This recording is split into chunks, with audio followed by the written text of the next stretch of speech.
Hey there guys, I'm SonicGhost and welcome back to some more Let's Play Legend of Zelda Twilight Princess. Last time we went ahead and we entered the Gerudo Dessert, getting back the Bridge of Eldin over on the western side or eastern side, depending on which version you're playing of this game, of Hyrule.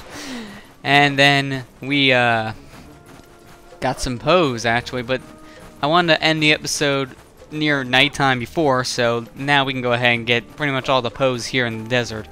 Because I just want to make one trip here. I don't want to make like 5 trips or something like that. Even though I will have to come here later in the story. I just want to get this out of the way right now. Now this hole actually seems familiar. It seems like I should go down it. I think I do. You know what? Let's go down the hole and find out. Well, that was a waste of time. All that was inside that cave was a bunch of spiders, or sculptulas to be more exact. And then there was just this treasure chest after you beat them all that had an orange rupee in it. So really, not that much that was important in there. All that was important was the money. And even then, that wasn't important. You don't really need the money, so to say. But I'm warping over here really quick because there was a Poe actually right here where the Bridge of Eldin used to be. So we just have to grab our collectible and move on. Now we have a lot of Poe souls already actually for just this stage in the game. We're doing really good with Poes. And that was probably the collectible I was thinking I was going to probably have the hardest time with because I don't go for all the Poe souls normally. So because of it, I was afraid of how well this part of the game would turn out for me. But I did not want to jump down. I wanted to stay up there. Oh well. So right here, it's actually a very nice segment to use a Hawkeye if you bought it. Because zooming in, and look, you see that light? Zoom in a little more, you see a hog. And usually there's light there. Right there, there's an enemy. And because of gravity, shoot a little higher because of how far away you are. And that hit him perfectly fine. I think once you hit one, then it kind of like triggers the rest, but that doesn't seem to be the case right now. And so I'm gonna aim right there. Nice shot. Now that guy was killed right next to the fire, so yeah, that sparked the army. Here they come. Or here he comes. There was only one apparently. Dead. And that was the only one. Okay, I don't feel that, you know, worried. Now, the hog kept on going without him, but as you see, now we can ride the hog just like how we would ride Epona. Which is very nice. You can't really use your items on the back of hogs like this, but if you press the A button, then they'll do this dash attack.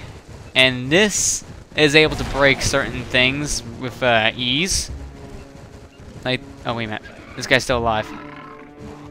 Come at me, buddy. I got a hog with your name on it. No? Okay, fine. I'll run away. Now, you need to use a hog right here in order to get through those gates. If you hit a wall while doing that charge attack, then you'll get knocked off and the hog is stunned for a bit. So, that's something nice to know in case you're, not aiming for a wall. Now, as you see right here is where our golden wolf is that we summoned from Lake Hylia, but I'm going to go ahead and skip that just for the moment, because I want to get the Poe that's right over here. Now, get down here, buddy. There. I was only concerned with the Poe. I didn't care about the levers. And okay, how did that work? I didn't even grab the Poe, and I still got his soul. Works for me, it just didn't make sense. You know what, let me show this guy's dialogue. I was talking about his dialogue earlier in one of the videos, but I never actually read it.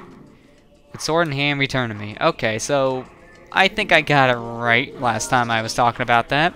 If you transform right in front of him, then it will trigger your little cutscene where you enter the, sacred area. I'm not exactly sure what they call the area. But you'll just go right there. And I just realized I forgot a Poe. So after this, we're going to have to go back for it. So we meet again. At last, the skills I have to teach you have entered the realm of true secrecy. They are forgotten ways that do not leave our bloodlines.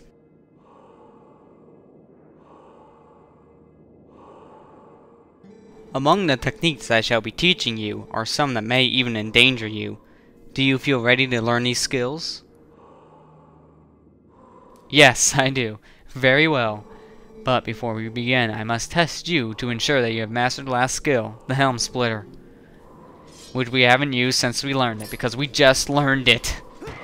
And that shield attack was unresponsive. I figured as much, like shoving the nunchuck so many times in front of me. Hit how insensitive this thing can be at times. I'd say your next hidden skill is the Mortal Draw. This has got to be one of my favorite hidden skills in the game. It's really, really useful, and it's really powerful too. The ways of the sword are known to many creatures, and some have straightened their guards against shield attacks and back slices. Should you encounter such a foe, the Mortal Draw that I am about to teach you is most effective.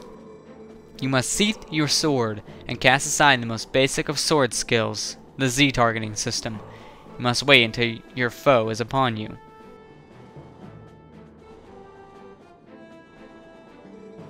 Then, before the enemy you can see through your rouge, you must quickly draw your blade.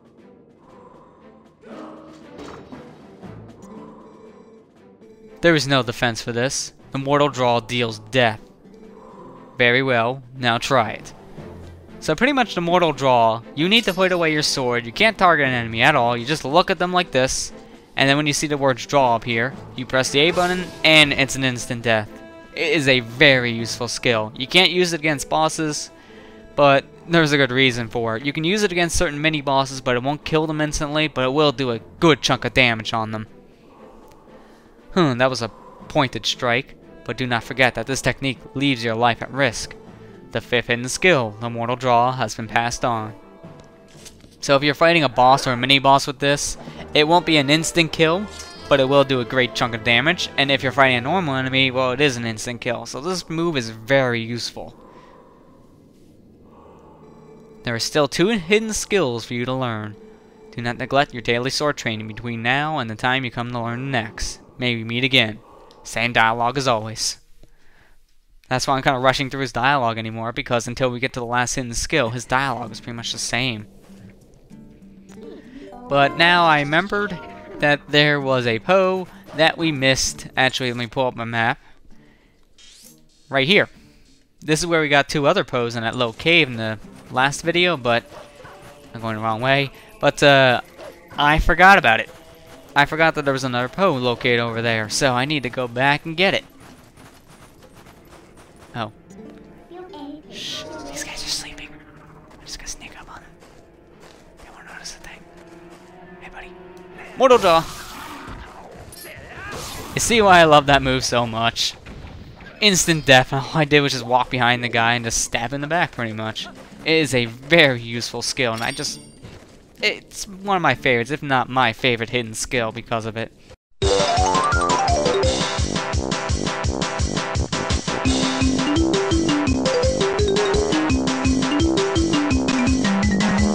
Alright, here's the Poe we missed. We couldn't get this before because it wasn't night, but now that it's night, well, Poe's ours. So there we go. We have another Poe soul in our collection. How many do we have so far anyways? 18! Holy crap, we have a lot of Poes. We're doing really good so far with the Poe numbers.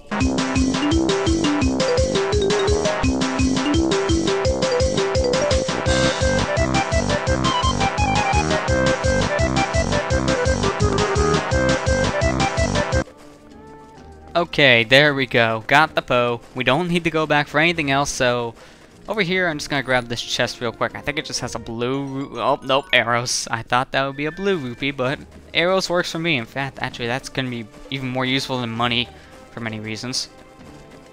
Because the next section we're coming up to, you can use up a lot of arrows in this segment if you're trying to be stealthy. If you're just trying to rush it, well, you don't need any arrows at all. But really quick, I need to plug in my laptop because it's dying, so give me a second. There we go. Sorry about that, guys. It's just I don't want to lose my commentary now. After all the work I put into... Actually, what am I talking about? Work. There's no work in talking. There's effort, but no work. Alright, so if you have the Hawkeye here, I recommend using it because in this segment, it just makes aiming so much easier. And I'm so glad right now I'm doing this on my PVR instead of my Dazzle, because if I was recording this off the Dazzle, while it would still look pretty nice, the video itself would be kind of hard to watch now in a dark area like this. It just wouldn't be the best thing to look at in the world anymore. While I still like using my Dazzle, I noticed that was a common problem that popped up in this game. So, shoot you! There you go. Didn't even see it coming. I don't see any other enemies there, but let me open up this chest. This probably has more arrows.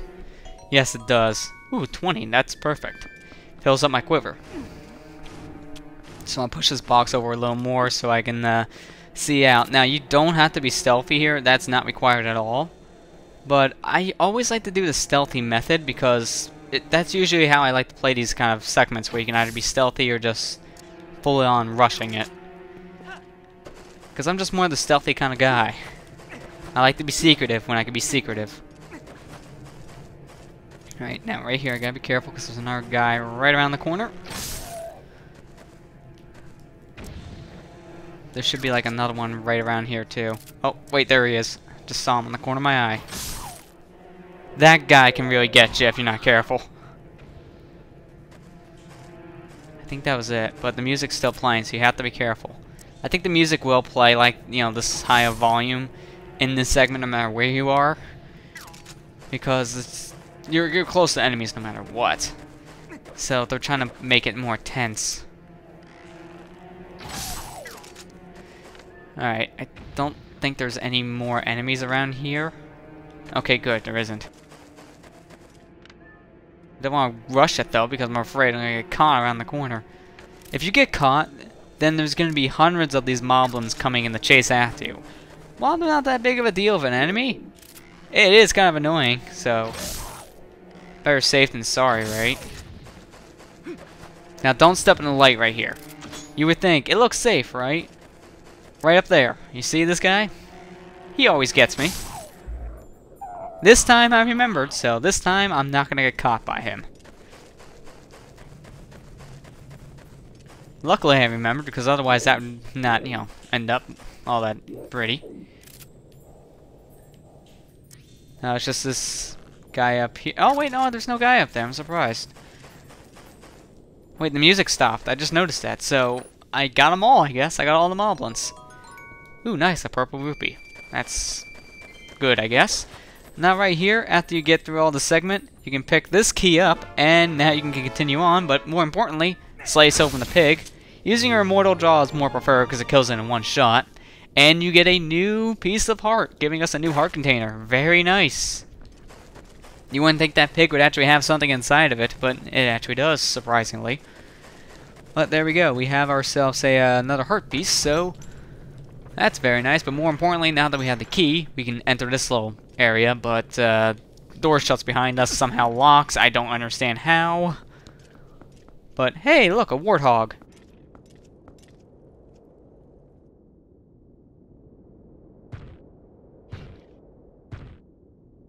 Oh, it's you again.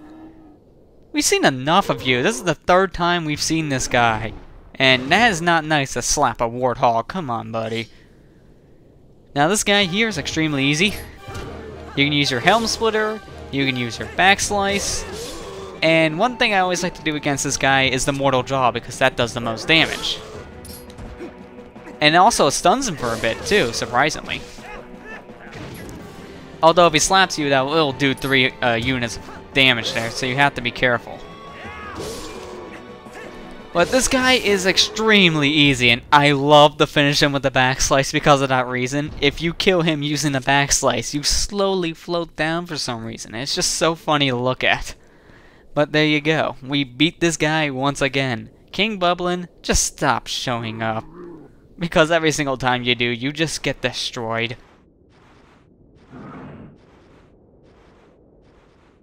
But at least this time he's smart about things. He leaves, and then he sets his place on fire.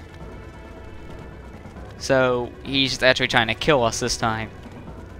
Only problem is, he left the warthog in here still, and we can use this guy to help break out of here. So even though he was smart on one retrospect, he was still stupid about something else. So after you defeat Bublin, you want to take the Warthog and just charge right outside this gate. Once you hit it, it then turns into an automatic sequence where you just break every single last thing in front of you. And that takes us to the dungeon that we need to go to. So here we are, guys. We are at our 4th dungeon. Finally made it. It's been a while since we've been inside a dungeon. Yeah, I say that almost every single time anymore because it's like almost like a month between dungeons, it seems, and that's not a good habit. I need to start recording this game more. I hopefully should be able to soon. But right outside here, if it's nighttime, there will be a Poe soul right here, so very, very nice. I'll take that free Poe. And also right over here, if you have your lantern, then I believe that the treasure chest that spawns from doing this gives you 50 rupees, if I'm not mistaken. And you want to have your lantern equipped throughout this dungeon because it's going to be a dark area, so you're going to want to use this.